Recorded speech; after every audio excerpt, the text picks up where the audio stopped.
You are listening to a crossover episode of Hunger Books and Pass the Chipotle podcast. I'm your host, Rocio Carvajal, food anthropologist, Mexican culture, and gastronomy educator. And in the description of the show, you will find links to know more about my projects, subscribe to my shows, of course the newsletter, and follow me on social media.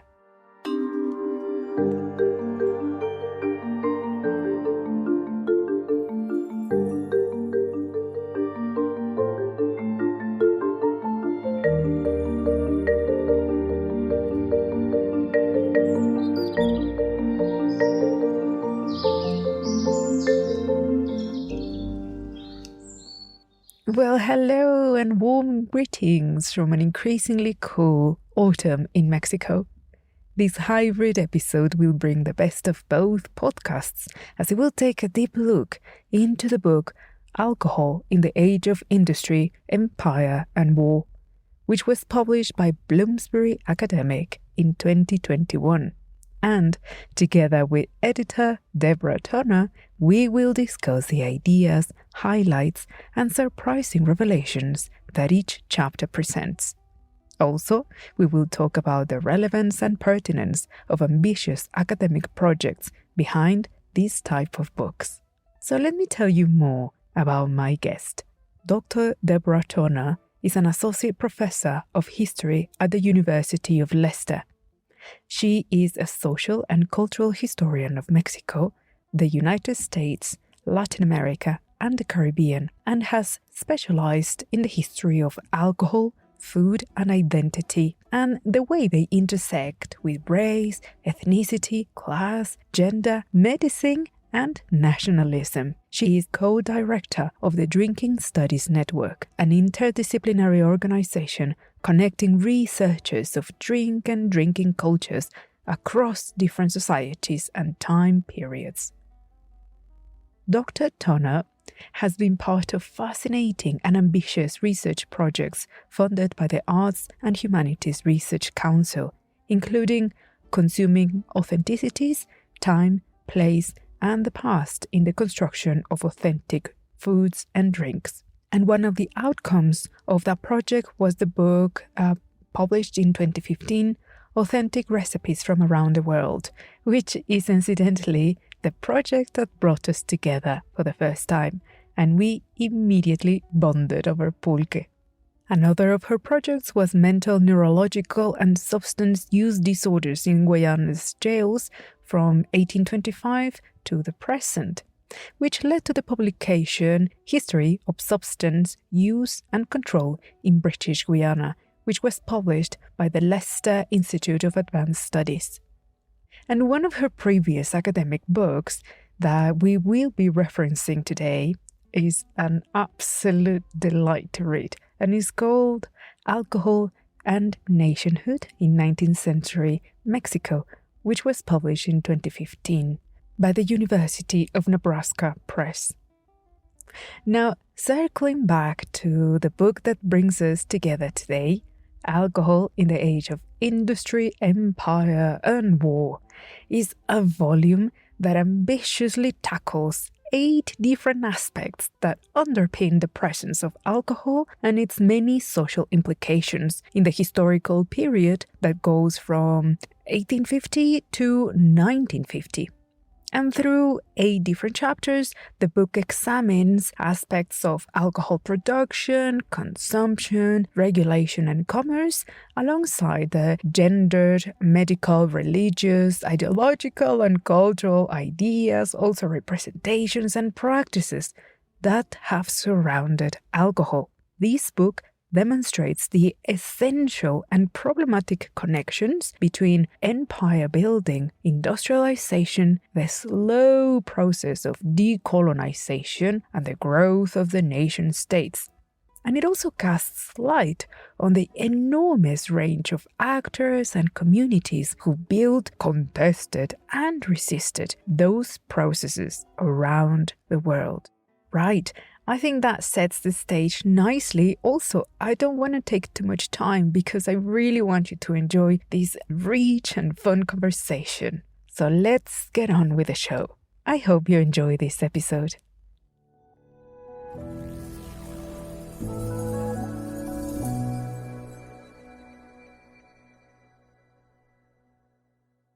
Hello, my darling friend. Oh, Debbie, we finally made it happen, and I'm so excited to talk all things booze and empire with you. And just to set the scene, because we have so many things to cover, tell us in big, big brushstrokes what is so special about the period that goes from 1850 to 1950 that makes it so irresistible for the interdisciplinary study of alcohol on a huge global scale.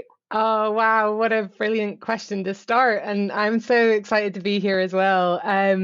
So the 1850 to 1950 period, so this is like, it's really transformative for the history of alcohol in almost every part of the world. And it's hard to sum it all up, but I think there's three massive processes that are kind of intersecting all at the same time and working to affect those transformations. So one of those is that this is the era in which alcohol production and trade becomes really mass, global, big business on a scale far, far more expansive than anything the world had seen previously. And at the same time, lots of other kind of like non-alcoholic beverages become cheap and available and easy to consume. And so those two things together mean that in terms of consumption practices, for the probably the first time in history in most parts of the world, alcohol was no longer seen as a necessity, as part of like the daily fabric of life, but could be seen as like choosing to consume it was a recreational choice and something that you were deliberately choosing to do as part of your leisure activities. So that's one key big transformation. The second thing is probably, at least in part, a reaction or a backlash to that, which is the rise of really powerful anti-alcohol or temperance movements in lots of different parts of the world. So the temperance movement had already taken shape in North America and Britain before 1850, so like emerging in the 1820s, 1830s. But it really started to have a big impact on policy and people's consumption habits by the middle of the 19th century, and then over the next 50 years or so spread all over the world and sprung up in different iterations in lots of different parts of the world. And then the final thing that is kind of intersecting with all of this in really interesting ways is the rise of the nation state. Which is, partly how the historical discipline got formed in the first place, is to tell the history of these nation states that were arising and how that impacts on alcohol. Well, in two key major ways, really. Like, this is the era in which lots of different countries around the world, their governments for the first time have the institutional power and equipment to directly intervene in shaping like ordinary behavioral activities of all of their citizens. And so that's kind of like state power, basically. And that state power is then legitimized through nationalism, in the sense that people living within these states sort of come to believe that they're part of these entities that have unique and deep historical roots as peoples living within those borders. And the idea of like sort of creating a strong nation and a healthy nation, people's drinking habits really have a strong bearing on that. So that's why there's this convergence of kind of nationalist concerns about what people are drinking and how much they're drinking and the impacts that's having in terms of social and health impacts. And then at the same time, the governments have the power and the opportunity to actually try to directly intervene and change those habits. So those three things together, I think, make this huge cocktail of concerns, like this outpouring of kind of like, oh my God, alcohol is destroying society, and what are we going to do about that? But at the same time, people are drinking it and using it to create communities and to resist those processes. And so it's just a huge complex mess of wonderful history. There's two things that jumped here. You talk about people having now a choice to deliberately consume alcohol as a form of leisure. I just love that, because when is alcohol a necessity? One might say, right? But it is. But we will talk about that when we talk about consumption. And the second that just occurred to me now, but in the process of forming nation states, is that at least like in the Western Hemisphere, and I don't necessarily only mean the global North North, but more importantly, I think also in the global South, is the fact that almost not state is secular. So nation states within the myths of origin and the way they're constructing all their identities, some sort of religion, whether it's Christianity or not, and that religion's positioning and attitudes towards alcohol will inevitably become the de facto way in which any nation is going to engage with alcohol, through laws and attitudes and all that. So it just occurred to me now. It might be relevant or not. You will tell me later. Well, we're sort of like beginning to paint a big picture, right, of how this book came about and the process of it. So I just want to give a trigger warning for academics who I know will gush and faint. We hate deadlines, and unless really you are a big name like J.K. Rowling, most fiction authors face an impossible deadline that sometimes can be as short as 8 weeks, I learned over the summer. Mental. So what most people don't know is the amount of time that it takes to put together a big project like this volume that took 8 years in the making. Why? Yeah, oh my God. Yeah, I was appointed to be editor of this book towards the end of 2013, and it was finally published in 2021. So it was a long time in the making. There is a bit of a backstory to this, in that originally this book was envisaged to be part of a 6-book series on the cultural history of alcohol from kind of the ancient world, so kind of classical Greece and Rome, that kind of time period through to the present day. And each book was going to have the same chapter structure as the one this book has, so like covering production, consumption, regulation, and so on in turn, but for a different time period. And so that's the original conception. I was brought on to be editor of volume 5 of the 6 books. And in total, that was kind of involving about 40 to 45 academic authors in producing all of the different chapters in these books. And I mean, academics listening to this will immediately go, oh my God, it's like herding cats. It's like, that's never going to happen. And I mean, I remember when I was first invited to take this on, I kind of thought, oh, maybe I should say no, because I don't really have time to work on this over the next like 18 months. But yeah, the first stage in the process is kind of finding authors who are willing to and have the capacity to kind of work on something. So to take reader or listeners rather through the process of writing a chapter in a book like this, I knew from the outset I was going to be writing the cultural representations chapter of the book, which we'll talk about later. And so to do that, basically, my first step was to find all of the scholarship that's been written on how alcohol was represented in literature, film, art, and so on of this period, that's ever been written, basically. I ended up, and as many different parts of the world as possible. And I ended up, I think, with about 50 to 60 items in the bibliography, about half of which were like full scale, like 300-page books. So, even just doing the reading before you can start writing takes a solid kind of month's worth of time. And of course, this isn't the only thing I've got to do. I'm also teaching, I'm helping to run a university, I'm working on about 4 or 5 other research projects at the same time. So, that reading sort of spread out over a couple of years, really. And then it comes to writing. And my writing process, well, it starts off with like 2 days of just agonized staring at a screen, wishing that I'd made different life choices. And then eventually words start appearing on the page. I think I have sheer frustration. And then, you end up with 10,000 words or whatever. Then you get a couple of critical friends to read it. They tell you that, you've forgotten these 100 different things and you're wrong about these other 50 things. So rewrite the whole thing in this way. You do that. And then you submit it to your editor, which luckily for me in this case was me. But I did get other authors who were contributing to the book to read it and make sure it was okay, and they had further suggestions. So like it goes through a lot of peer review and changes and checking and all that kind of stuff. And then you multiply that by 8 or 10 academics, however many are involved in a given book. In the course of that, somebody changes jobs, somebody has a life catastrophe, a pandemic might happen or whatever. So, there were people involved in this book at the start who haven't made it into the end. Things change.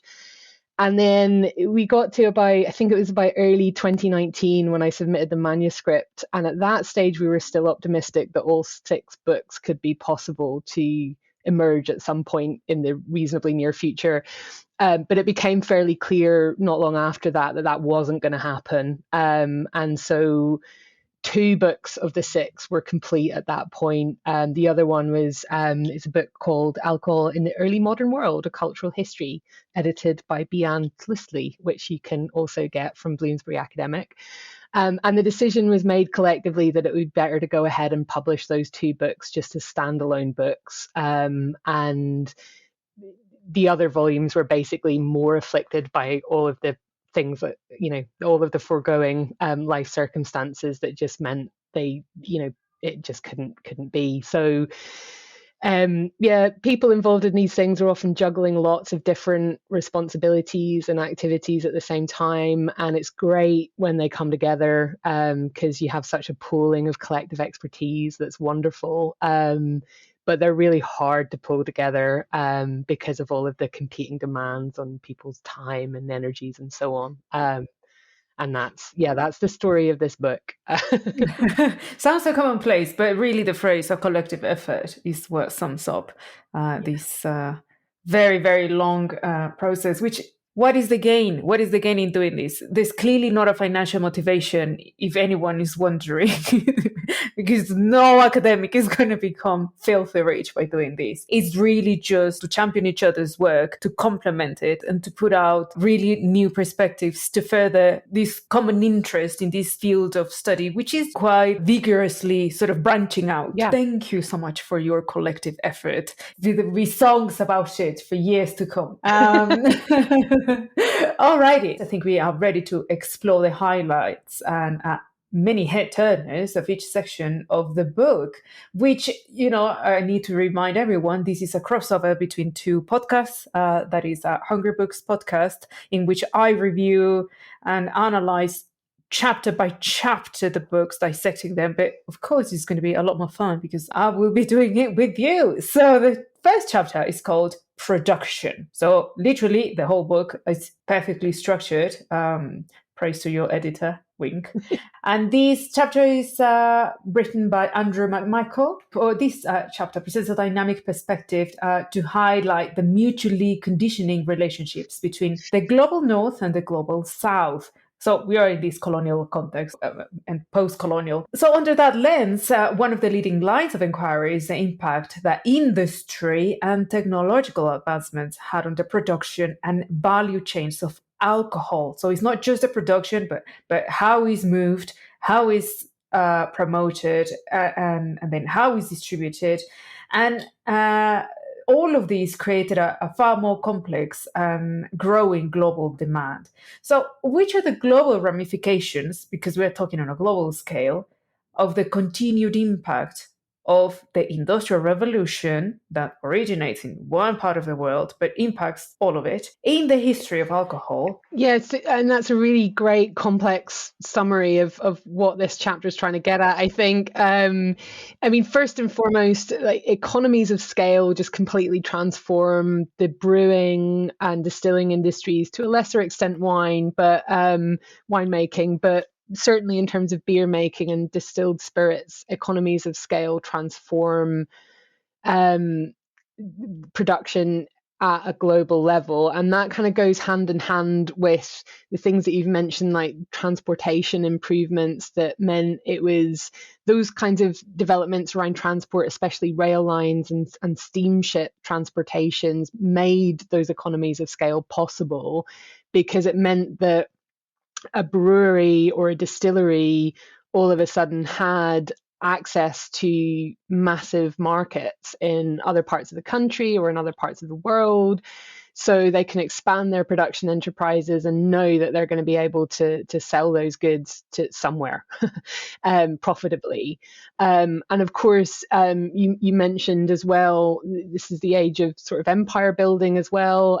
Those economies of scale become really critical to financing lots of different imperial projects around the world. So like distilled spirits are one of the key trading items that European powers use in the colonization of Africa, for example, and also then the importation of alcoholic beverages, especially distilled spirits, to colonial territories help to provide the taxation finances for colonial states in large parts of the world. So the global economy is becoming much more intertwined, of course, across the board, but alcohol is a really key driver of that process.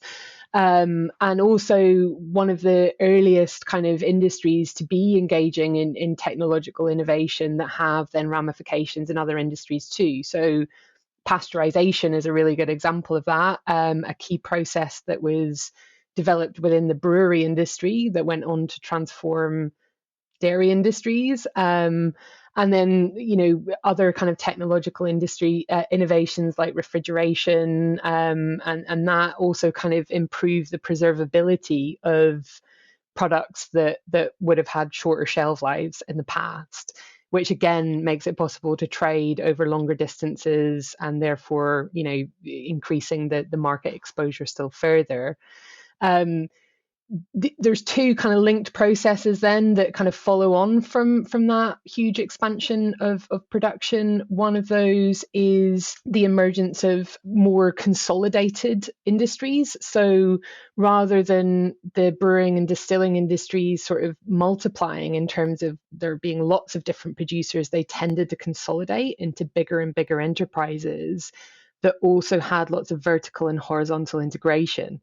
So they had control over large parts of their supply chains, but also their onward trading chains as well. And that in turn meant that with fewer businesses kind of dominating the market, marketing and branding became more important as ways to sort of gain a competitive edge. And so this is also an era, I think, from the 1860s, 1870s onwards, where like the advertising industry really takes off. And the alcohol industry is a pioneer of advertising and branding in that regard as well. And I think all of those things, the increased importance of advertising, the increased consolidation of the alcohol industry, by the end of the period the book is concerned with, like the middle of the 20th century, those things have kind of increased to the exponential and have only really continued to be important as we go further towards the present day. One of the things that struck me when rereading the book and then trying to summarize and put some questions around it is the difficulty to effectively produce these artificial delimitations for each chapter, because all of the things bleed into each other. It's not easy, but we need to sort of fraction it in bites that we can digest and then put it all together again. Now, going to the second chapter, which, oh my God, as a food anthropologist, this one about consumption by James Neal was absolute catnip for me, because it really expands on the ideas of how social rituals and attitudes are redefined on the categories of tradition, meaning the any old method of production of alcohol versus all the new practices and the new ways of creating these beverages, especially during a particularly culturally convoluted period that was shaped by the ideological kind of bricolage, all these massive changes colliding that occurred during the interwar years and the aftermath of the Second World War. So, which were some of the key circumstances that reshaped our relationship with alcohol that changed, like when, how, and what people used to drink? So, I mean, I just want to start by saying this is one of my favorite chapters as well, if not my favorite chapter. James Neal, the author, he's a geographer, and he's such a fantastic guy, like such a generous, talented scholar, and just an absolute joy to work with. But the reason why I really love this chapter so much is the range of there's a really, really strong global range to the kind of examples and that are put forth in this chapter, I think, more than any other. So we get a really complete picture of what's happening. And I think being able to map trends in that way is a really difficult thing to do, and he does it so well. And so for me, one of the most surprising things that I learned as part of this process came from his chapter, which was that almost everywhere alcohol consumption, like overall alcohol consumption rates at a population level, were actually going down between 1850 and 1950 overall. And that's surprising because like the anti-alcohol or temperance movements and like governments bringing in prohibition laws and so on, they were absolutely convinced of the opposite. They were convinced that alcohol consumption was spiraling out of control everywhere during this period. And what James's chapter shows is that almost everywhere that really wasn't the case.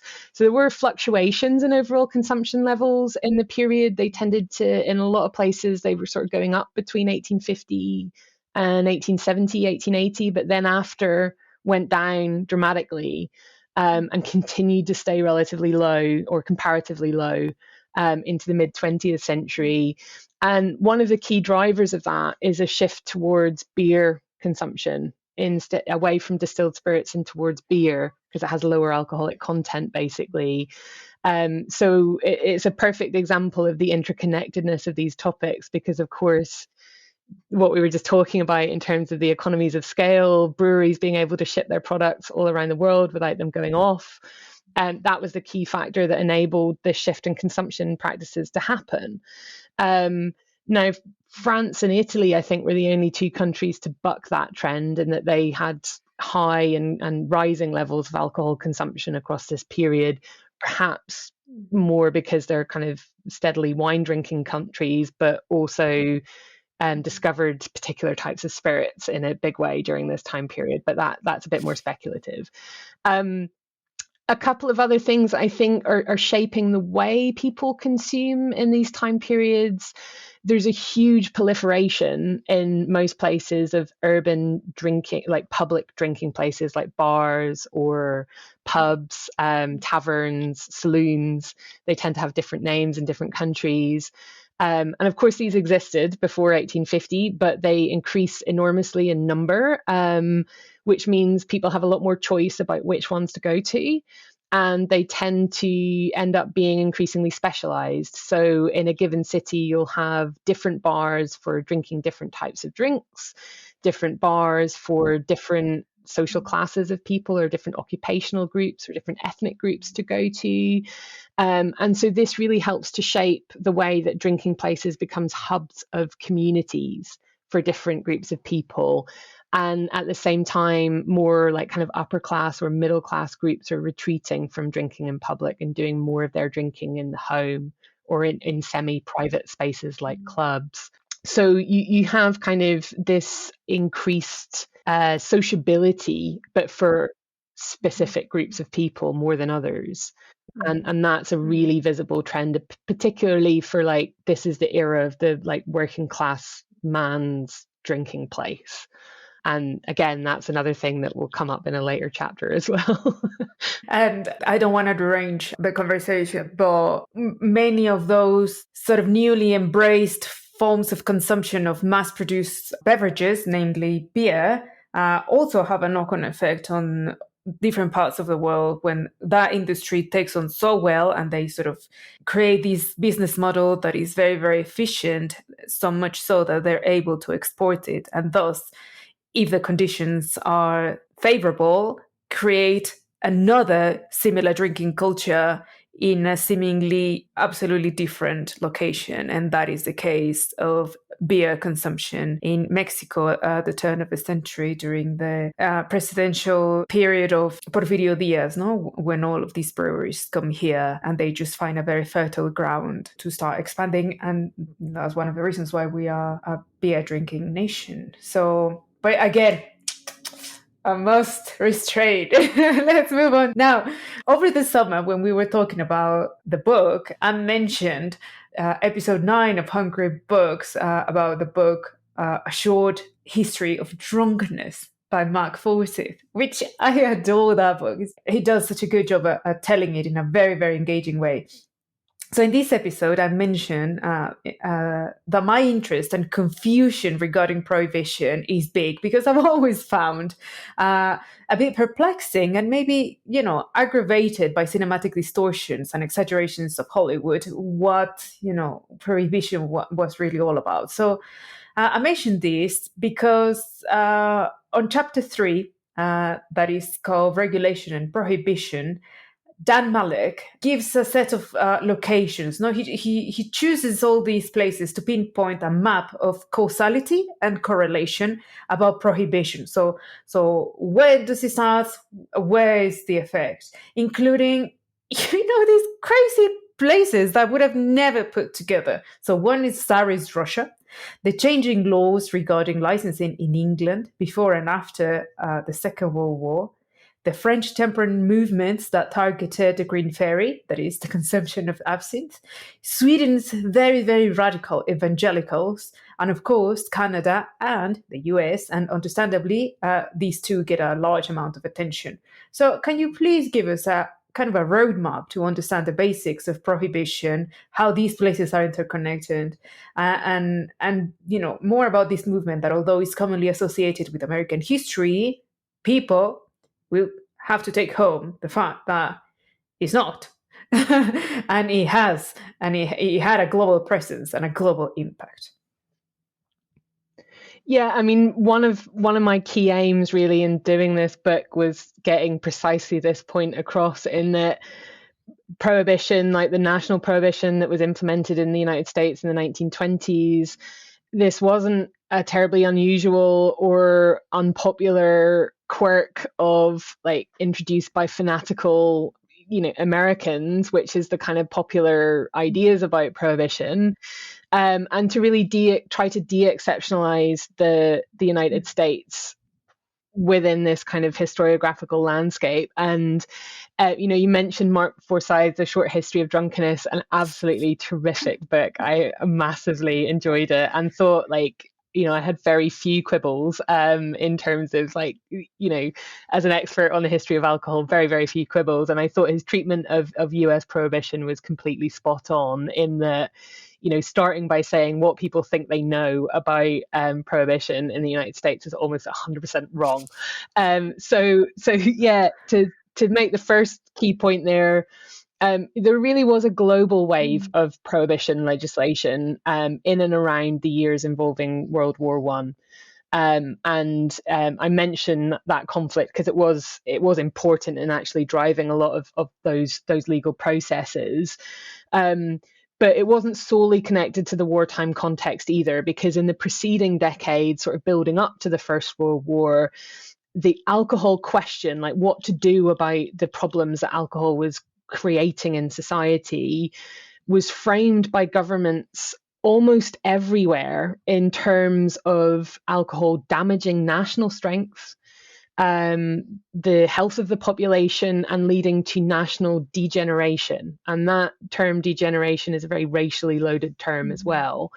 So this was kind of, they were talking about a war on alcohol, and how alcohol was devastating the population for a couple of decades before World War One. And in the context of war, that kind of rhetoric then becomes even more ramped up in almost every part of the world where they were having these debates about alcohol. The other thing to note, though, as well, almost everywhere where prohibition was introduced, the groups and people who supported it were very diverse.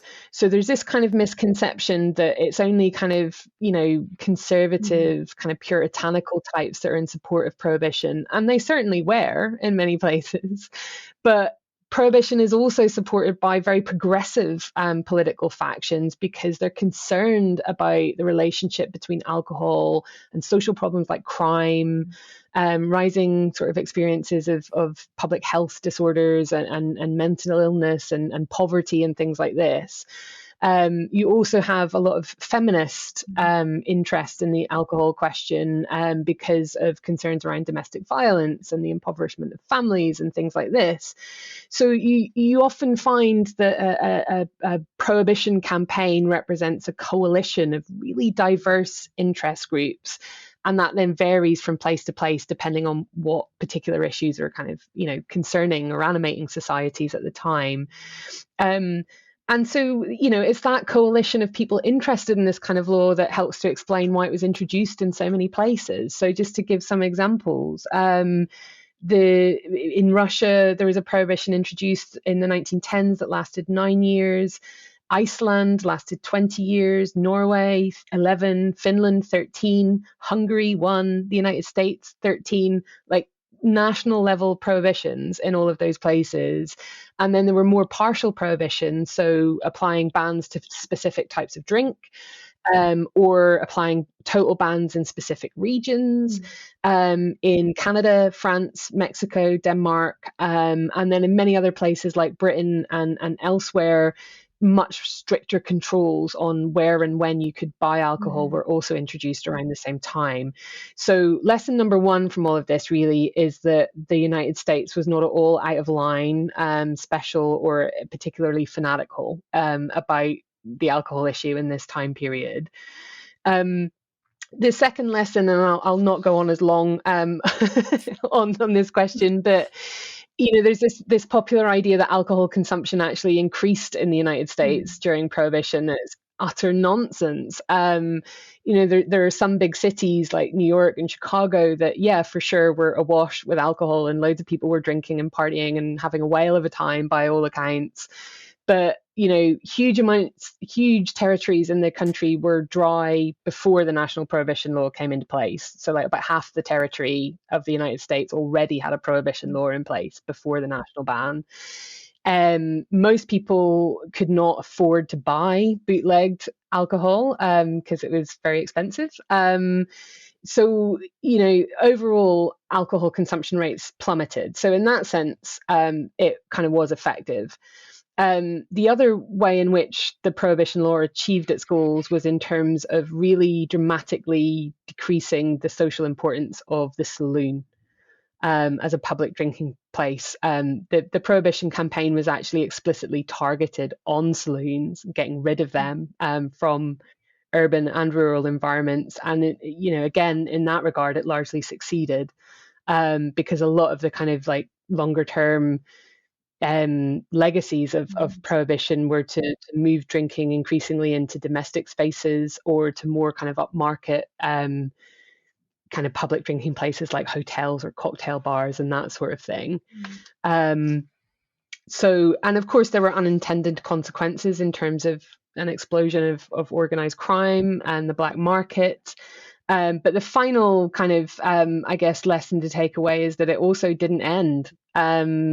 So, when the national prohibition law stopped operating, 7 states in the US retained a prohibition law, 2 of which were complete, total, bone dry kind of laws. 12 states legalized the home consumption of liquor, but there were no public licensed premises allowed. And, the list could go on. So it's not like once the national prohibition law lifted, America was awash with alcohol. That's not what happened. And then in terms of, why such enduring myths have arisen about the US national prohibition law. I mean, I think you hit the nail on the head, really, with the kind of Hollywood mythologization around this. Remember that, like, the gangster film emerged during the Prohibition period. The violation of Prohibition kind of became iconic during the years it was in operation. So that created a really popular, enduring popular image. And I think it's also fair to say as well, I mean, I think Prohibition was a very popular policy before it came into force. But the way that it came into force was a lot stricter than most people who supported it were expecting. Most people were expecting that saloons would be eradicated. They were not expecting a total ban on all forms of alcohol. So the way that the enforcement legislation was formulated was a lot stricter, I think, than most people were expecting. And so there was a bit of a backlash against the specific way that it was implemented from the outset of the policy. And that kind of made it seem like it was being foisted on the American people as a whole. So as ever in history, it's complicated. They really got more than what they were bargaining for. And it's funny because then these gangsters sort of become we have a very good term in Spanish for people like Pancho Villa, for instance. So this word in Spanish is called bandolero. Mm. It's a bandit and a hero. So gangsters really become, obviously they're violent, they commit illegal things, they perform crimes, but thanks to that illicit activity, people also were able to access alcohol. So that turns them into this sort of folk hero of sorts. And I think that's sort of the allure and charm of the idea behind mythologizing them. Never a good idea to mythologize bandits, though. No, but they really they proactively cultivated that image as well, in the same way that Pancho Villa did. You know, he courted the American press to have these kinds of grand write-ups about him. Al Capone, like, he gave a lot of his ill-begotten gains to charity and ran soup kitchens and stuff like this. You know, put a lot of money into a PR campaign so that people would admire them in this sort of way. So, but you're right. It's like, you know, the kind of the gritty reality underneath that glossy facade is a lot of violence and a lot of exploitation, and ultimately it is one of the most powerful reasons why they decided to end the prohibition law, is because of the scale of the kind of corruption that it inadvertently unleashed. Yeah, for sure. And I mean, you mentioned a lot of countries, right? And countries that have prohibition from 1 year to 20. So listeners from around the world will have to do their due duty at getting curious and trying to find out how prohibition actually played about, and what kind of social groups got galvanized with these efforts. I was certainly curious about what happened in the case of Mexico. Like, who joined, how did they join, what did they do, what did they achieve. I was very, very curious, and I had no idea where to start. But I got very lucky because not long after the publication of this book, I was at the Archivo General de la Nación in the former prison of Lecumberri in La Ciudad de Mexico, rummaging through the boxes for another of your projects. And I was doing the archival legwork. And I remember being absolutely surprised at the extensive information I found on the massive scale of temperance movements in Mexico. First, I was absolutely surprised I even found anything, let alone so much, and from literally every state in Mexico. And it seemed to me that these movements did what many ideologists hadn't achieved, at least in Mexico. And that is that these movements brought together Protestant and Catholic groups, but also socialists and conservatives, the working classes, and also the economic elites, unlike, say, the drunken elites of Chicago, New York, right? And together with prominent figures at the forefront of the indigenismo movement, you know, from Vasconcelos and his mates, that were also very much in for prohibition. They thought that prohibiting indigenous people from acquiring and consuming alcohol will be absolutely great in the efforts of integrating them. So that was also backed up by loads of initiatives of eugenicists from, again, all these very, very diverse backgrounds. Now, put me out of my misery and help us unpack all of these connections. Yeah, so I think it's a really great example of just the really diverse kinds of interest groups and like coalitions that are formed around the campaigns for prohibition or temperance in different constituencies. And for me, I think this is connected to the range of different problems that alcohol was thought to cause in a given society. So, like, I mean, in Mexico, I know from the research on my first book, from my PhD, that, you know, there were concerns about the drinking practices of indigenous people and lower class people all throughout the 19th century. But none so kind of urgent or vigorous that a temperance or prohibition campaign was formed to deal with them. But then towards the end of the 19th century, there's a lot of increased sort of like medical and psychological research about tracing connections between alcoholism, crime, social deviancy, and other kinds of problems. And at the same time, there's an upswing in kind of concerns around the image and modernity of Mexico and how drinking practices might be holding those back. And then, of course, the Mexican Revolution sort of unleashes social and political violence and upheavals on just like an unprecedented scale in Mexico. And it's in the aftermath of that when diverse sets of people with different political views, different like peasant groups and teachers and workers organizations are trying to rebuild society in a new way in the 1920s 1930s that the temperance movement really takes off.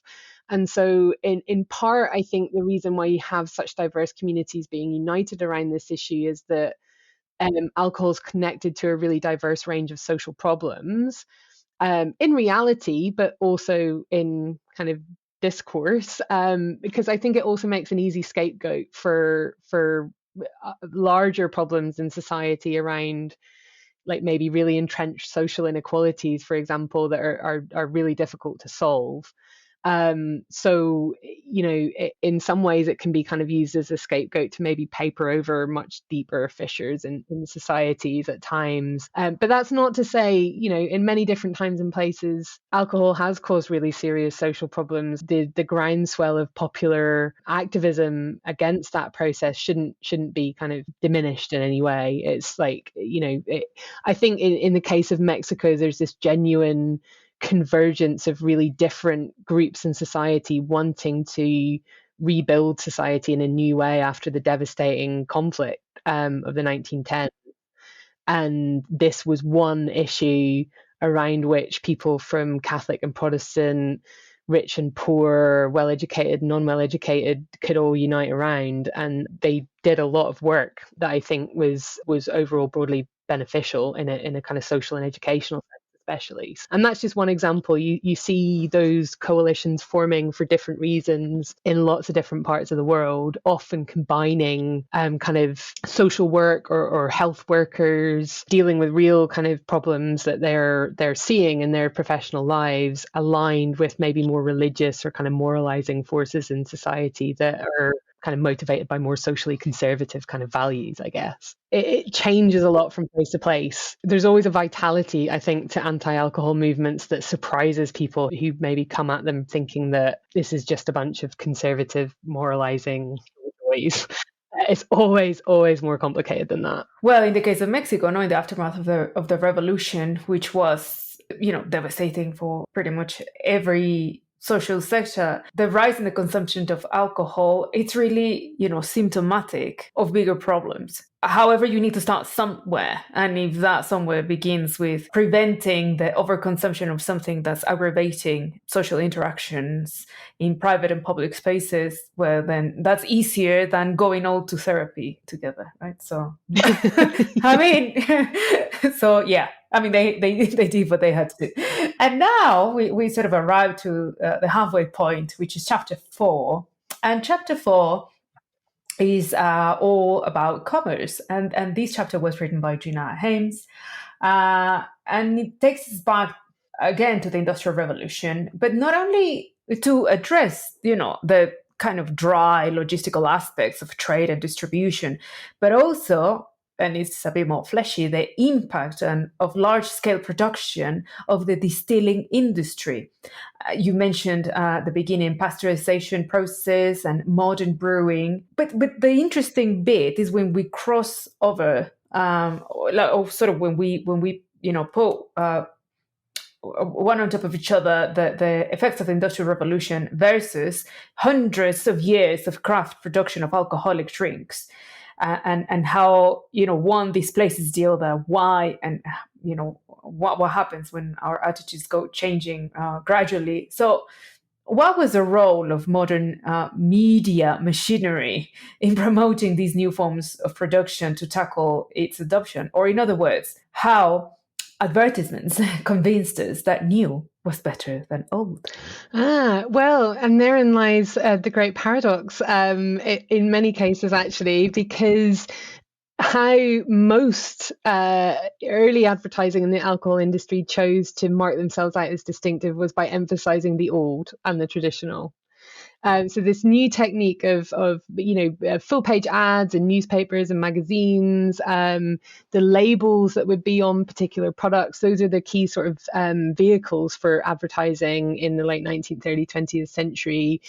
And often the symbols that they choose to illustrate those advertisements hark back to traditional production practices, creating a sense that these industries have been going on since time immemorial, that they're often very nationalistic in imagery as well, sort of embedded in the national culture, going back into the early time periods of human history.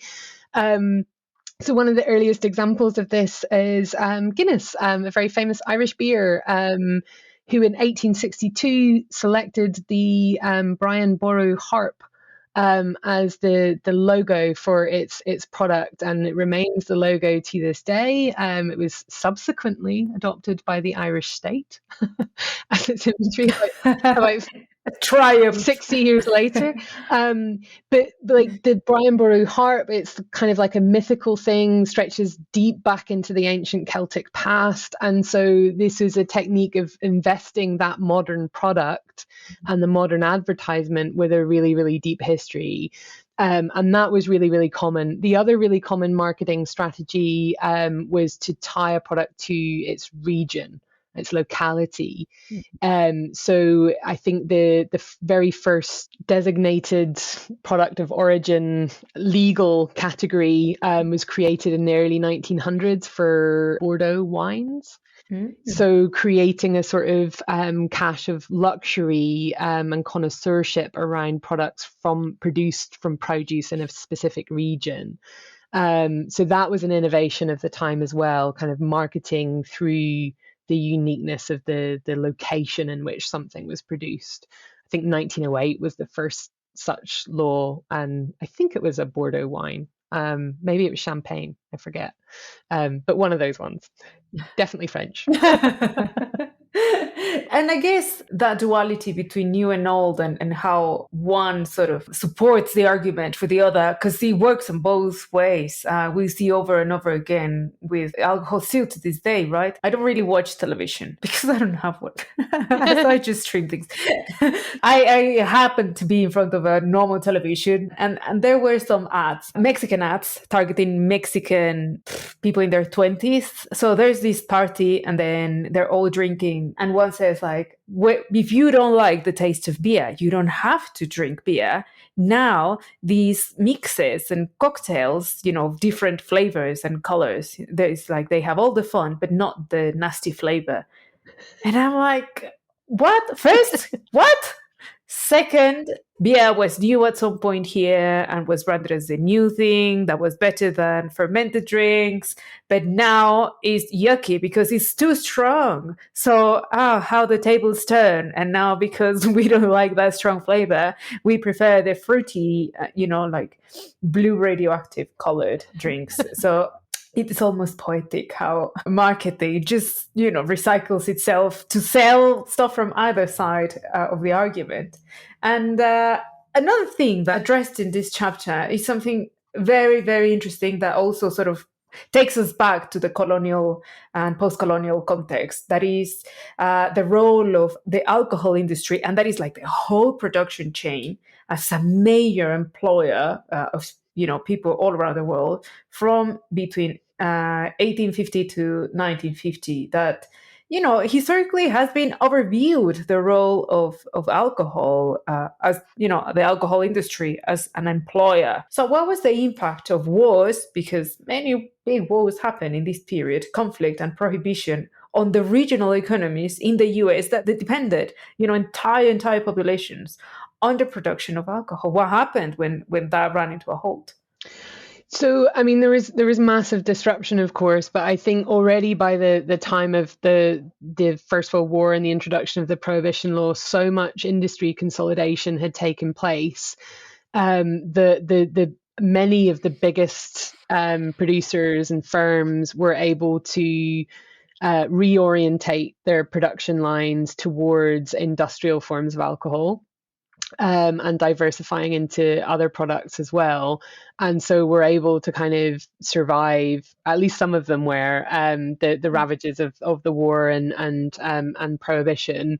So that the effect of that when the beverage alcohol industry was legalized in the 1930s, was that it became consolidated into even fewer and even bigger enterprises, where they, control just huge swathes of the market, and also retail outlets as well. So shifting from, in the pre-prohibition era, there was a big relationship between breweries and saloons in terms of distributing breweries' products across the nation. In the post-prohibition era, that increasingly shifted towards more kind of like supermarket chains from the 1950s and so onwards. But there were also some big players that emerged on the borders of the United States as well. So two of the biggest, they still remain big players in the industry on the Canadian side of the border.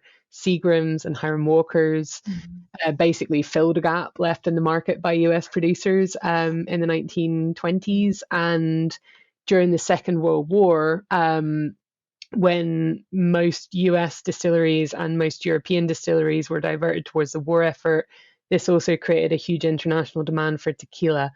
So the productive capacity of the Mexican industry of tequila, the figures were exponential for the 1940s because they were replacing demand that could not be filled from, the traditional sort of big players in the market. So that disruption basically caused greater industry consolidation, but openings in the markets for a few new big players as well. Again, all of these changes sound very smooth when we sort of present them in a timeline, but obviously by the time these became a commonplace, many underground changes had to occur. And that takes us to sort of contraband, all of these pull and push. I'm Mexican, so I'm used to, drug cartels and mafias and trafficking. So for us, that is a commonplace. But, it occurred to me that just as we see, present day drug trafficking networks on a large scale, and, they're massively lucrative and they have created many regional economies. I don't know. Is it fair to say that the rise of international criminal organizations had their origin entangled with prohibition laws around the world? Yeah, actually, I think it is fair to say that. And the key term there is the international dimension of those criminal organizations have their maybe not exactly their origins, but certainly their expansion and longevity to this time period. So, there were organized crime gangs operating in the United States before national prohibition was introduced. They were in control of things like racketeering and prostitution and gambling and so on. But the black market in alcohol, which was probably it was a bigger and more lucrative enterprise than anything they had their hands on before, really ramped up the potential profits that could be made from this kind of organized illegal activity. And with that increased profitability came greater stakes. So there came greater violence. There's a lot of bloodshed between organized crime gangs in the 1920s in the US that was on a much larger scale than anything that had happened before. And partly as a reaction to that, so the increased activity and violence brought by organised crime, the reaction to that on the part of the government was a huge expansion of federal powers to deal with it. So in terms of surveillance and wiretapping, investment, and creation of new kind of new institutions and forces to deal with this sort of thing. And there's a really great book about the expansion of that state power to deal with organized crime by Lisa McGurr. It's called The War on Alcohol. And she makes an argument that basically the expansion of those powers to deal with prohibition in the 1920s laid the foundations for creating the penal state in the US, which became then fundamental to the war on drugs. It's a very, very compelling argument. It's a fantastic book, probably the best book that you can read on the history of prohibition in the United States. And, in terms of the international dimensions of that, the 1910s is also a time when you see the first international prohibitions on drugs like cannabis, cocaine, and then other narcotics as well. So in a sense, the kind of regulatory innovations that were being applied to deal with alcohol that were kind of abandoned relatively swiftly, within a 10 to 20 year period in most cases, remained in place for other drugs for much longer time periods, in many cases up to the present day. And so all of the infrastructure that developed to deal with organized crime around alcohol then was applied to deal with that. And those organized crime businesses, once the trade in alcohol became re-legalized, then they have to, well, there's loads of them now. There's loads of people involved, and they all expect to earn loads of amounts of money, so they have to diversify their practices. So in the same way that Prohibition led the alcohol industry to diversify its approach, the end of Prohibition led organized crime, I guess, to diversify its approach. And you're right, there are long-term and very lethal consequences that have continued to shape global trends to this day. Well, I'm going to make sure to put Lisa's book on the reading list. And I hadn't even thought about the connections between the development of the penal state. Of course. Right. This chapter 5, I loved it so much as well. So it's called Medicine and Health by Sarah Tracy. And it really, really fascinated me because it shows the malleability and the entropic nature of our systems of beliefs that change and adapt, and the creation of meaning and value that we project on foods and drinks, particularly alcohol, whenever it is convenient for us, may I say. So this chapter is a total roller coaster because we go from alcohol being used as a medicine and a nutritional supplement, yes please, to being used as an ingredient in the preparation of remedies to treat fever, insomnia, and tiredness. So it either makes you hyper or it makes you calm. It depends on how much you drink, I guess. And then it quickly moves on to the phase that pathologized alcohol as a physical and mental and social disease during the rise of temperance movements, and especially tied into the work of groups like Alcoholics Anonymous. And above all, this chapter proves that our attitudes towards intoxicants have never ceased to change. We embrace them, we let them go, we demonize them, we praise them, and we continue, and I think we shall continue having radical swings about it. So can you help us understand what motivated these changes, and may I say kind of violent changes, during this key period, and how understanding that can enable us to better discern our current woes and obsessions with alcohol. Namely, during the pandemic, we had a very important spike in the consumption of alcohol, and have some wine. It's tough times, it will take the edge off, and then, oh my God, we're becoming all alcoholics. So some guidance here. Yeah, a roller coaster is such a great way to describe that chapter. And I find this the kind of the emergence of ideas about addiction and alcoholism in this time period to be the hardest subject that I teach, because I teach a class on the history of alcohol at my university. And because whereas addiction and alcoholism are just such a part of the popular lexicon nowadays, even though actually the medical community increasingly doesn't use them, for very good reasons, in fact. But they're embedded in the way that people think about drinking problems, and the way that our thinking about alcohol now is so much about health and mental health increasingly as well, that it's very difficult for students to get their heads around the fact that these terms never used to exist. So this comes back to like one of the questions that we started with, like at what point did alcohol cease to be a necessity and be a choice? And I think the answer to that question is like for much of human history, alcohol was considered a necessity, whether it really was a necessity or not, but humans decided to make it so. And that's actually, for me, coming back to another book that we mentioned earlier, Mark Forsyth's A Short History of Drunkenness. Like he mentions early on in the book, that there's actually like a decent amount of archaeological evidence to suggest that humans first decided to sort of settle down and become farmers because they wanted to have a more regular supply of booze. I think this is an incredibly compelling argument, and that speaks to there's a whole host of ways in which alcohol can be like beneficial to one's health, in a kind of spiritual sense, I guess, and that this was just part of the way that people thought about alcohol until that started to change in the late 18th, early 19th century. So a little bit before the time period that this book starts.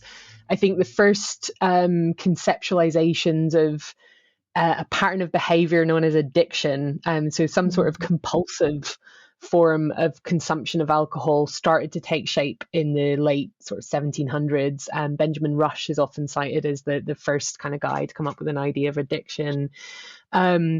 Interestingly, the temperance movement of the 19th century kind of talked about health and addiction issues, but they were way more concerned with the moral and social effects of alcohol consumption than health impacts. So in some ways, I think the temperance movement actually delayed the spread of medicalized thinking about alcohol problems. And it's really the later 19th century where you have all of these ideas about alcohol causing degeneration in a biological sense that in some parts of the world takes on racial implications and would go on to be the foundations of eugenics thinking. When much more developed concepts of things like dipsomania, and alcoholism as terms sort of took shape. And depending on which part of the world you look at where those ideas are taking shape, they have different racialized and gendered meanings. So these medical ideas, it's very easy to assume that medical science is way more neutral and objective than broader, fluffier aspects of history. But in this case, we can clearly see how these concepts were formed and informed by prejudice in class terms and racial terms and gender terms. And then so that's one of the things that's sort of explaining the emergence of these ideas. Then the kind of global wave of prohibition in the 1910s, 1920s actually led to the defunding of a lot of research into the health and psychological effects of alcohol use. And the defunding of treatment centres that had developed in many parts of the world up until that point, because it was thought a legislative solution was going to take over. And then it's in the aftermath of Prohibition that you have the Alcoholics Anonymous kind of disease model of alcoholism enter into popular discourse and kind of never go away. And I mean, when you really dig down to it, the disease model of alcoholism that Alcoholics Anonymous helps to popularize is actually, it's a combination of moral and medical ideas about what causes alcohol-related problems, and a weird mixture of individual pathology in a psychological sense, and social factors that create the right environment for that individual to descend into alcoholism, and the kind of language that they would use. So in many ways, the kind of ideas about alcohol-related problems that emerge in the 1930s and 40s are that for most people, alcohol is kind of okay and safe to consume, but there are some individuals, for a variety of different reasons, whether genetic or social or psychological, that are predisposed developing a problem, and for them, alcohol cannot be consumed at all without developing a problem. And that's quite a paradoxical position to assume, that for most people you'll be fine, but some individuals you can't touch it at all without developing a serious problem. And that's kind of, medical science and psychological science has moved on since then, but that remains, I think, kind of deeply embedded in the popular psyche about why alcohol related problems develop. You briefly mentioned some aspects about gender and social constructs around behaviors, and that will be addressed further in chapter 6 and then the final 2. But before letting go of alcohol and medicine, I have to say that I really love the fact. Okay, first, long time fan of hot toddy. So I really love the fact that hot toddy, which I assumed, was just a festive drink. I've spent enough Christmases in Britain to understand that, yeah, hot toddy is what we consume when it's cold, right? So I didn't know first it was a legacy of this period. And for those who have no idea what I'm talking about, hot toddy is a drink that was prescribed initially by good Dr. Robert Bentley Todd, which was an Irish physician, to treat colds. So you had a cold, do not worry, Dr. Robert will prescribe you this. And the many variations of these will include hot brandy, water, cinnamon, lemon, cloves. That is hot boiling water. And honey. So basically, it's just sweetened hot alcohol just to hit your bloodstream straight away, which it works. And it makes you all very jolly and warm. But I also remembered that my great-grandfather on my dad's side, Rocio Carvajal, he became a producer of sodas and fruit wines, and used to sell also a special fortified wine. I don't know the name of the actual product. The sort of the branding name, but it was prescribed by doctors in Alvarado in Veracruz to treat stomach problems. Like, oh, you're not hungry, you drink some of Don Carvajal's wine. Oh, you have an upset tummy. Da, da, da. I would have, been on it all the time. So I wish I had even tasted it. So are there many medical alcoholic concoctions that still survive to this day, you think? Well, just to say off the bat, I'm not endorsing any of these as medical treatments, and I'm not a medical doctor in any way. Certainly, we definitely still use the hot toddy in Ireland and England as a mean, when you're under the weather, you've got a cold. Often whiskey rather than brandy we would use, actually.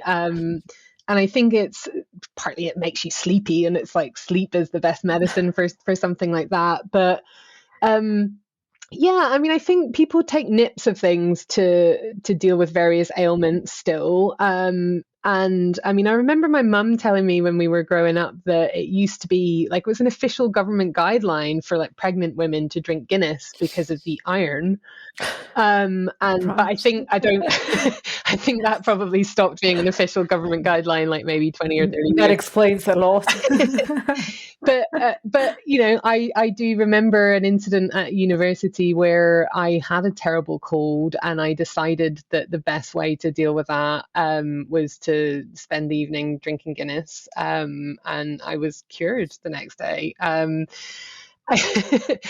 also I read more seriously, I read a scientific article about pulque being used as a treatment for scurvy in prisons. Less seriously, and the last time I was in Guyana, I was recommended to buy a particular type of wine branded Pulse to help invigorate activities in the bedroom. So say the name again. Pulse. It was called Pulse.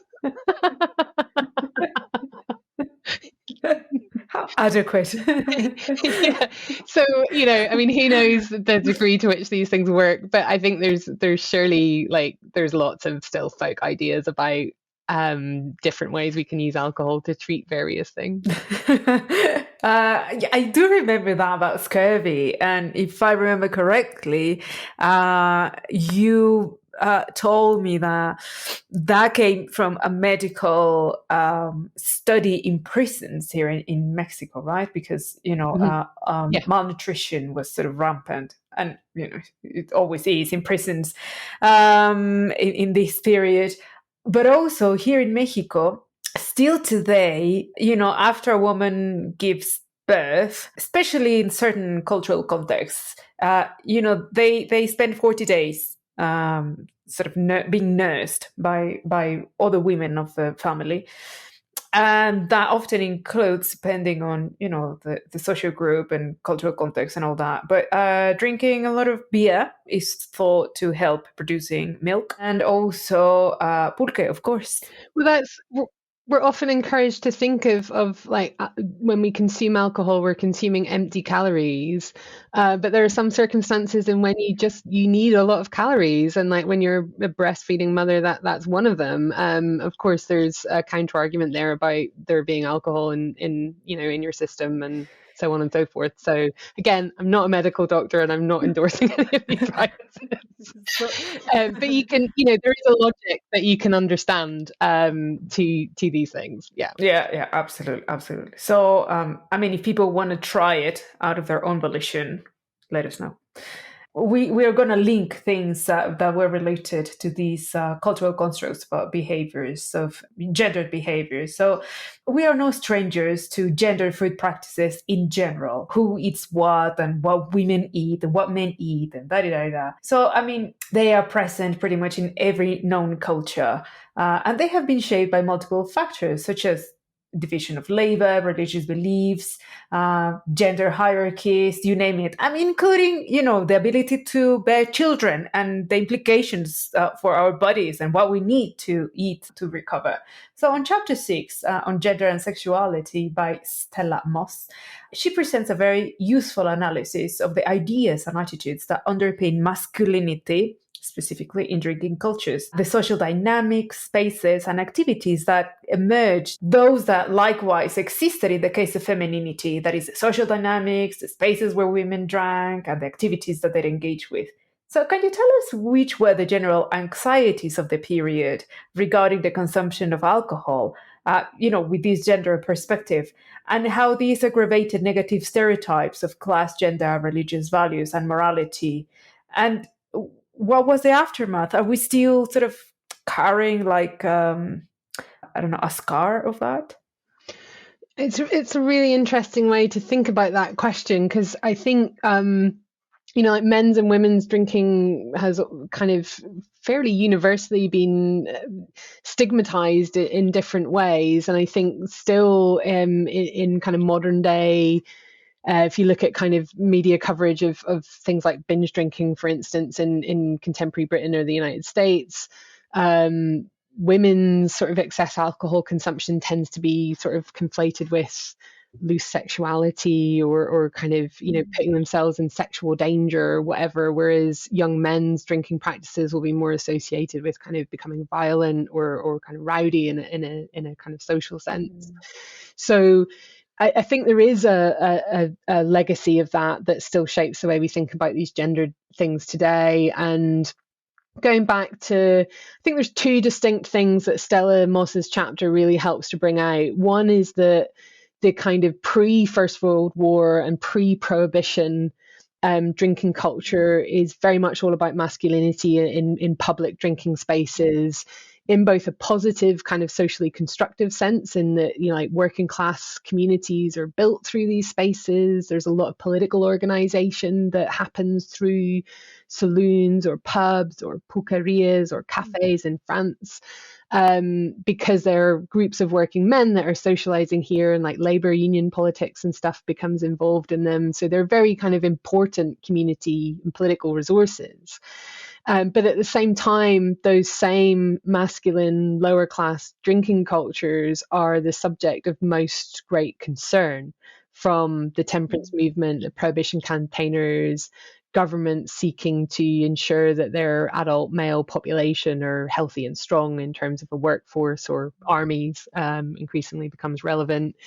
So those kinds of public drinking places that are very centered on masculine sociability really become a cause of anxiety and are targeted in prohibition campaigns and alcohol regulations as a result. And then, perhaps somewhat surprisingly, kind of emerging out of the post World War One period, the interwar years, and increasingly then towards the middle of the 20th century, is almost like a feminization of public drinking places, and then it does become more socially acceptable for women to be drinking in public, in mixed sort of sex or mixed gender sociability spaces. Partly because in at least some places there's a real concerted effort to transform public drinking spaces into more like less masculine spaces. So in Britain, for example, you have something that's become known as the Pub Improvement Project, that was about creating more almost like family-friendly environments in the public house, particularly in places that you could drive to. So, there are concerted efforts to kind of change the nature of public drinking establishments to make them more hospitable to women, more respectable for women to go to. And of course, women also have more of their own disposable income in places like England and Western Europe and the United States in these time periods because of their entrance into the workforce in such large numbers during the war. So those things together affect quite a dramatic sea change. Whereas, like, if we go back to the 1890s, for example, it's very difficult for women to be seen drinking in a saloon or a pub in a lot of social contexts without there being, aspersions cast upon her character. And that's a real change that you see happening by the middle of the 20th century.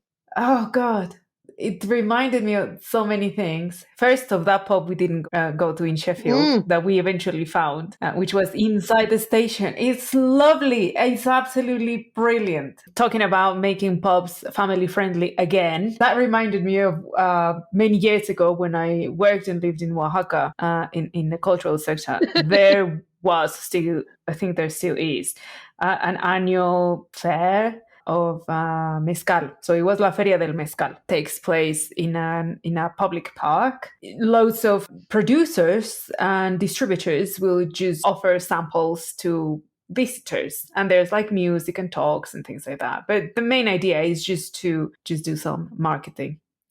And I remember someone telling me, very concerned, we were like in a meeting with the council, and this man comes to me and he's like, oh, you have to help us. We're trying to convince the authorities to move La Feria del Mezcal and not have it downtown at this park. It will be best to have it at the old train station, which is kind of the outskirts of the center. It's like, that would be great because then when people drive there and drink, and I'm like, I will stop you right there.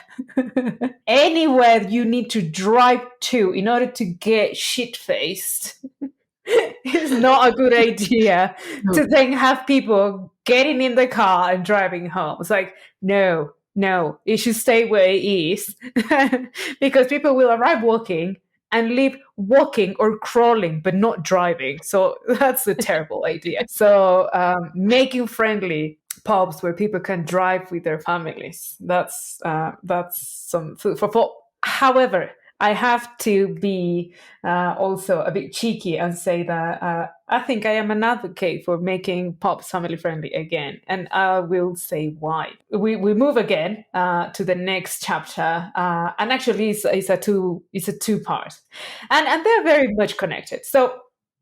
They are indeed, for me, the cherry on the top of this boozy tree, because they sort of pull all the previous chapters and then give us a very, very nice rounded view from a cultural and social and kind of relatable way to understand how that makes sense and how it has shaped us as a society in the way we engage with alcohol. So chapter 7 is on religion and ideology, and that's the one that you co-wrote with Paul Townend, and chapter 8, which is yours, on cultural representations.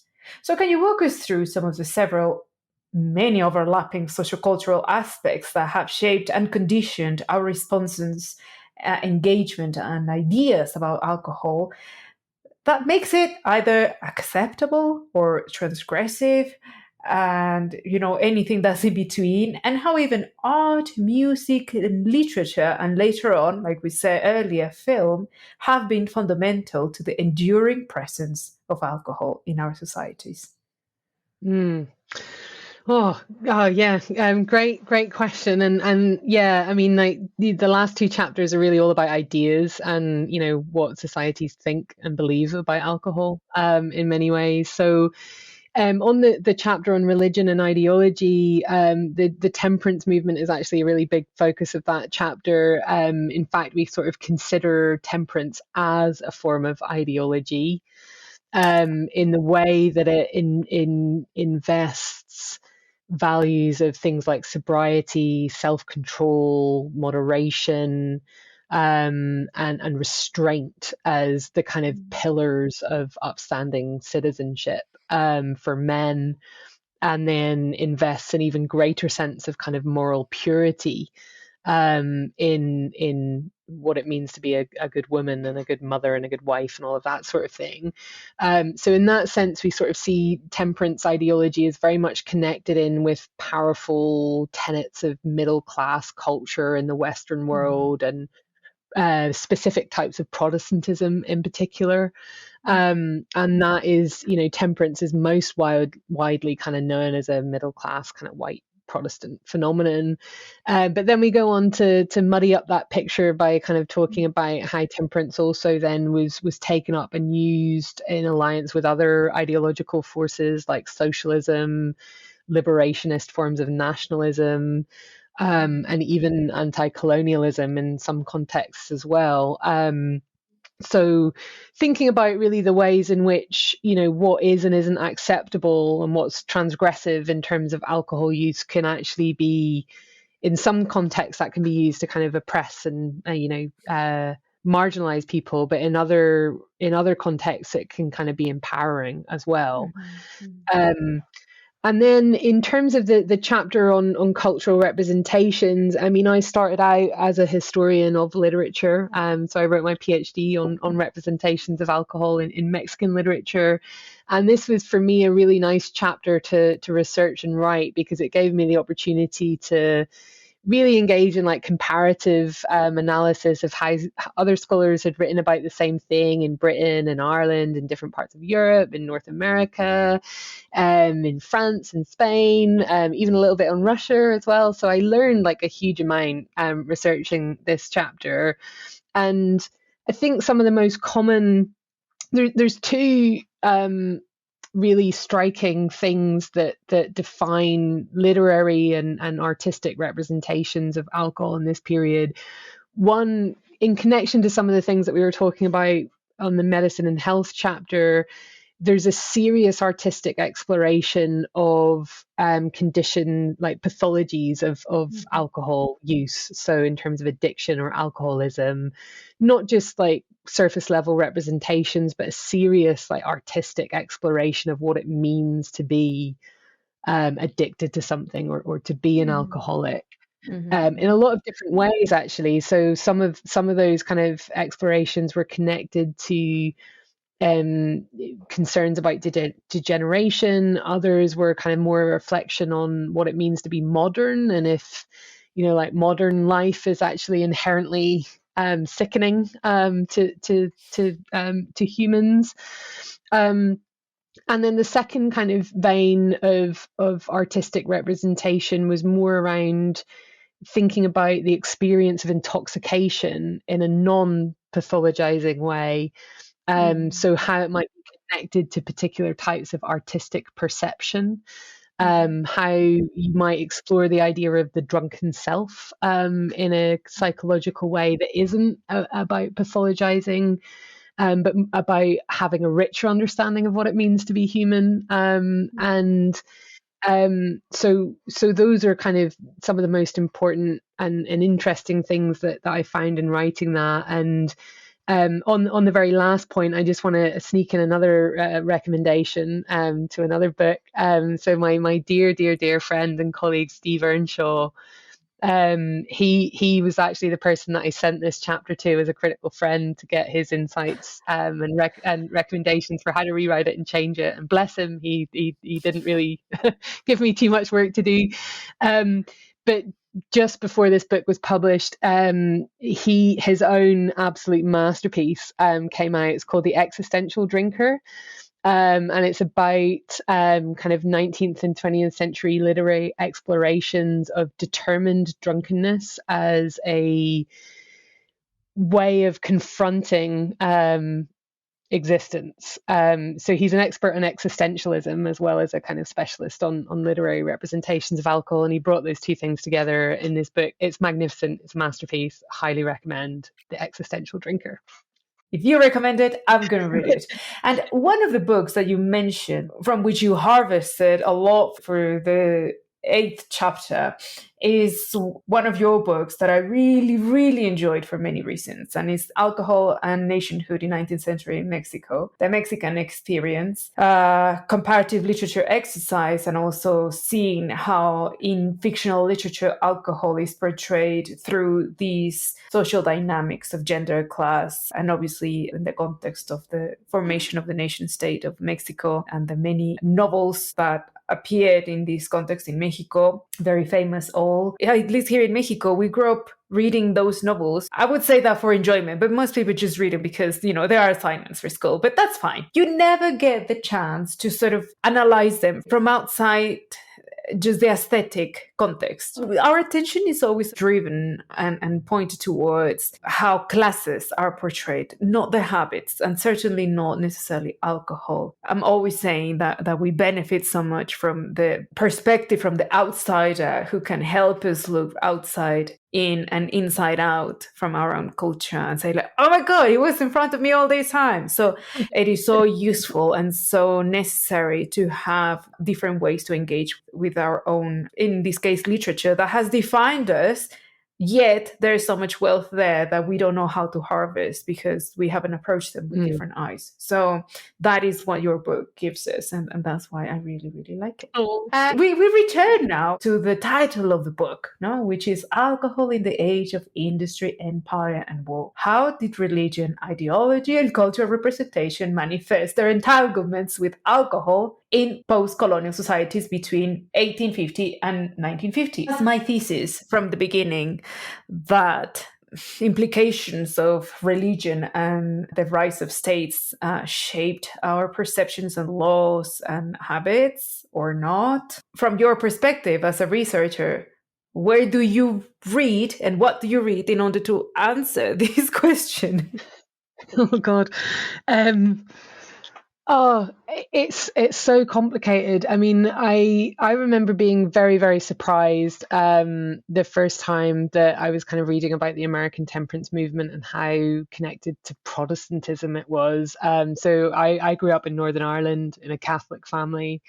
We were made to take the pledge of abstinence at school. I was astonished to learn that in the 19th century, to be Catholic in the United States meant you would kind of almost assumed to be anti-temperance or anti-prohibition because it was such a big theme for us in school growing up. So I think it really heavily depends on context, the extent to which different religious faiths shape the direction that alcohol goes in society and what the norms and expectations around it are. I very recently, with another kind of scholarly hat on, have just been learning about, from an emerging work of scholarship, about limited prohibitions on alcohol in Ottoman Istanbul in the early modern period. And directly sort of, we might assume that in the Islamic world with the Quranic prohibition of alcohol, that alcohol has always been prohibited. It's not the case. There is very embedded in a lot of different kinds of social practices, and kind of limited prohibitions were used for specific purposes at specific times of year in specific parts of the city. Very, very complicated. So there's a really, really complex relationship between religion and alcohol that varies enormously widely. And the same is true for the relationship between alcohol and colonialism and post-colonialism. There's a lot that you can read out there that will be about the way in which alcohol is used as a tool of exploitation of colonized peoples, and it certainly has been. But there's also a wealth of research, much of it quite new, that will speak to the ways in which the alcohol industry and even alcohol consumption practices could be used to resist processes of colonization, and even to assist in kind of decolonial processes as well. So for example, in the chapter on religion and ideology in the book, we look briefly at the relationship between temperance and liberationist nationalism in Ireland and India, especially, are the most kind of prominent examples. Also, you kind of look at like the international temperance organizations, kind of often led by Protestant missionaries, would kind of go out to colonial or post-colonial parts of the world with a very kind of paternalistic vision and approach for how they're going to go in and change the drinking practices of that locality. But their ideas then get adopted and co-opted and molded and used for different purposes that are very much specific to those individual cases. So that's kind of one set of complicated factors. The other thing that I find very striking in the chapter on cultural representations, which is obviously the one that I researched most deeply as the kind of lead author on that there is a really striking artistic connection between alcoholic pathologies and the idea of national or racial degeneration in Mexican literature, which I had already researched separately, but in other Latin American countries and in Spain and in France, and much less so. The ideas of degeneration were much less pronounced in kind of British literature or American literature at the time. I don't really know for sure how to explain that, but I think there's something to do with the way that specific types of empire building leaves legacies in the colonizing population as well as in the colonized. There isn't a straightforward one-way dissemination of ideas. It moves back and forth multiple times, and in that process of movement changes a bunch of times as well. I couldn't find much scholarship that had been written around kind of literary explorations of alcohol in other imperial contexts, like in the kind of different parts of Asia or Australia, for example. And I think that would be really worth, I mean, maybe I just didn't find it and it does exist. If so, please, like write to me and tell me what I should be reading. But if not, take up the challenge, do that work, do that research, because I think there's lots of really interesting comparative insights to be developed in this area that remain to be untapped. Because like when I did my PhD on representations of alcohol in Mexican literature, really not much had ever been written on that subject before. So it's a kind of research that remains to be done in lots of different parts of the world and yields some really interesting insights.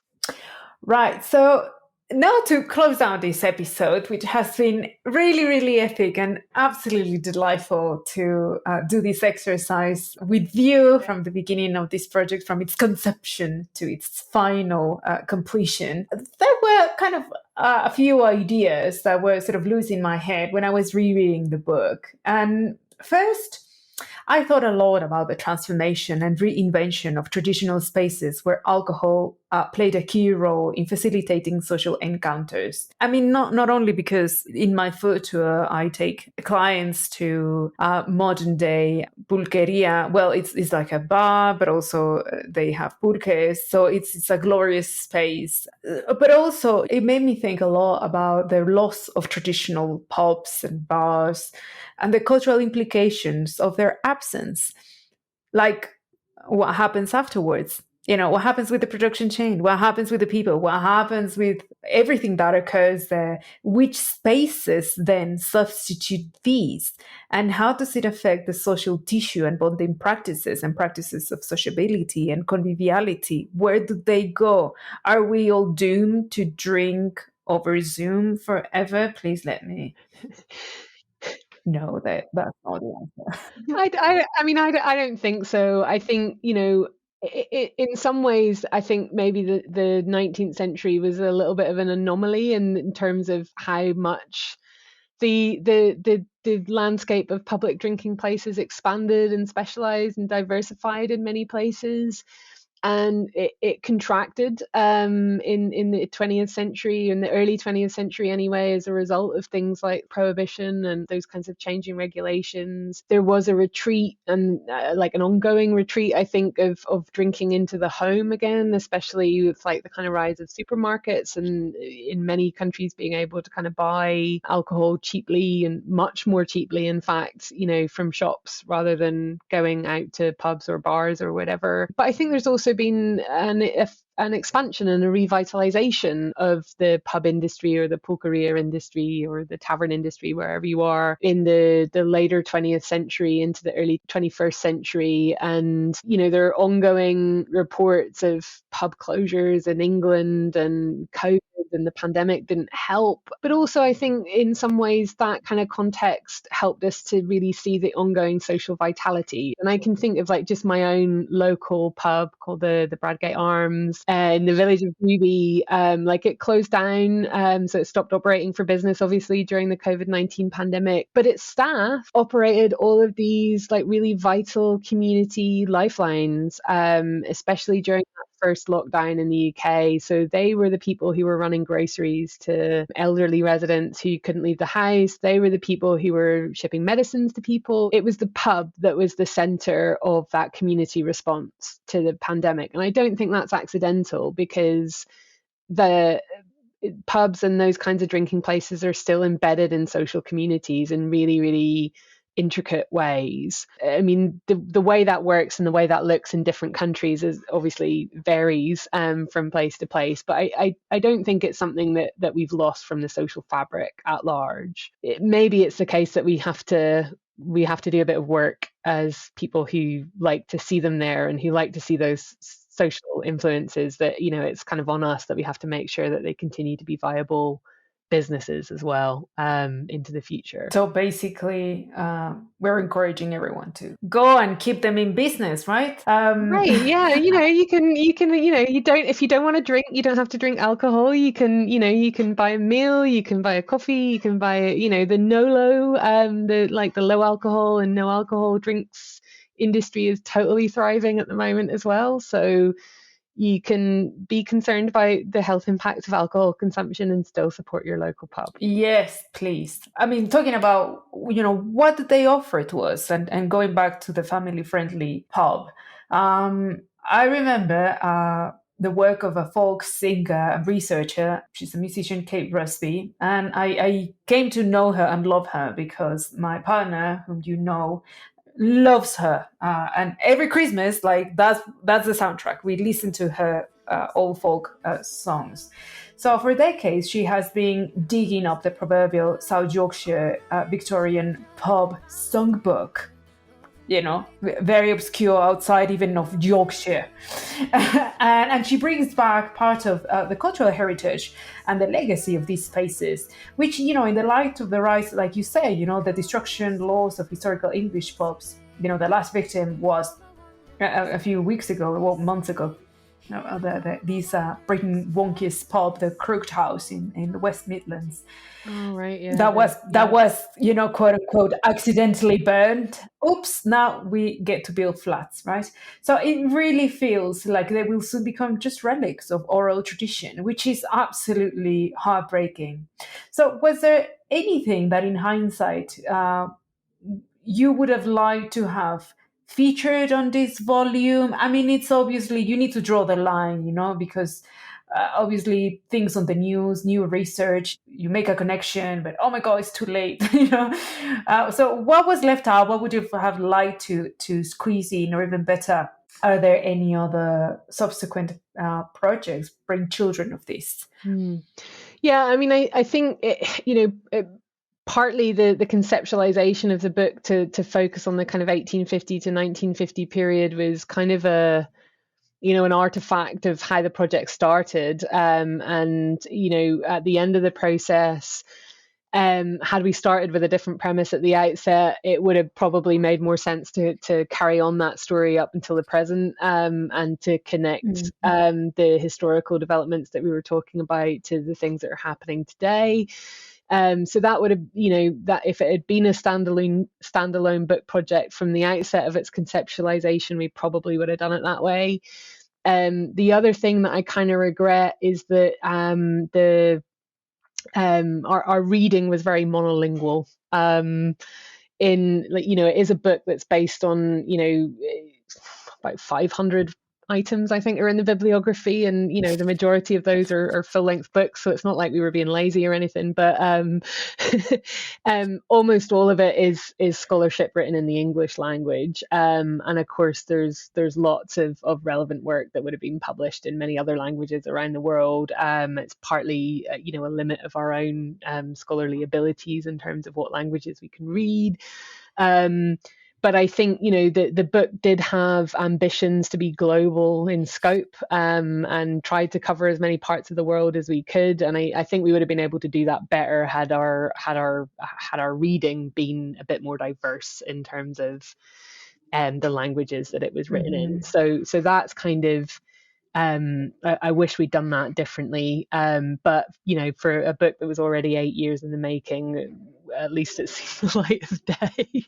And in terms of future ideas, I guess I ended up actually writing a piece, co-authoring a piece with somebody else about the previous 100 years, so 1750 to 1850.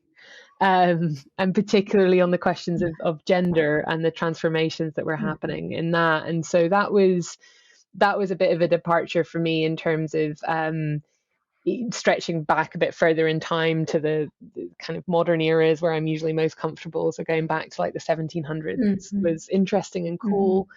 So that should hopefully be coming out quite soon. And then I'm actually kind of almost more inspired by the podcast format. Actually, I'm really keen to get like a drinking studies podcast started. So so like, I mean, you mentioned in my intro, one of my other hats, I am co-director of the Drinking Studies Network. My long-term partner in crime in that regard, Mark Halewood, he used to present like a radio show in his university days, so I'm hoping he can be persuaded to help me set up a podcast on drinking studies. You should. Well, it's a different media. It's a lot more casual. It's a lot more personal. I mean, of course, the amount of research that goes behind every episode. You've got all the networks there. Do it. I want to be the madrina of that podcast if I can. Exactly. Right. Yeah. So I guess, well, with a heavy heart and a full belly, we have to sort of finish, or let's say pause here. But is there any other thing that you would like people to know? Projects, or I don't know, whatever you want to put out? I would just say, if you're interested in all of the above, check out the Drinking Studies Network online. It's free to join. We welcome all comers. You don't have to be an academic to join the Drinking Studies Network. We run loads of cool events. Some of them are online, some of them are in person, and we're actually really keen to have more non-academic members as part of the network, because talking to academics all the time gets a little bit boring sometimes. So we like to have people involved from industry, from public health perspectives, and just interested members of the public as well. So if you Google Drinking Studies Network, you will find us and get in touch. You're also on Twitter with the official account of the network, and I have to say that Debbie's always very diligent and replies within minutes, if not sooner, whenever you reach out. Debbie, thank you so much for all the years that we've been recording this episode. No, thank you. It's been terrific fun. Thank you. And we can't wait to be back together again, and probably cooking some nice dinner again. Yeah, excellent. I look forward to it. Alrighty. Well, send you a big hug all the way to Leicester, and take care, my friend. Thank you.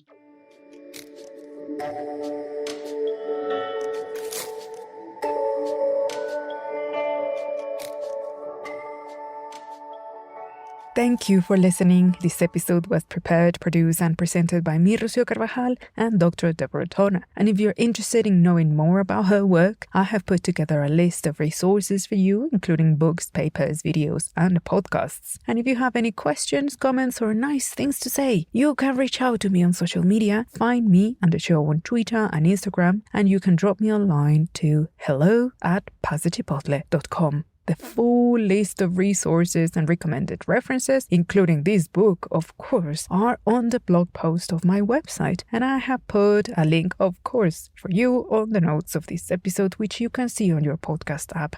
And they are also included in the newsletter.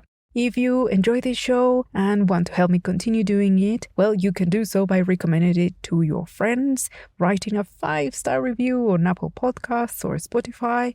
Also, you can support me by getting my ebooks, which are on my digital book stand, and the links for all of that are on the show's description. Well, that's all for me today. I hope you really had enjoyed this episode as much as I enjoyed preparing it for you. Until the next time.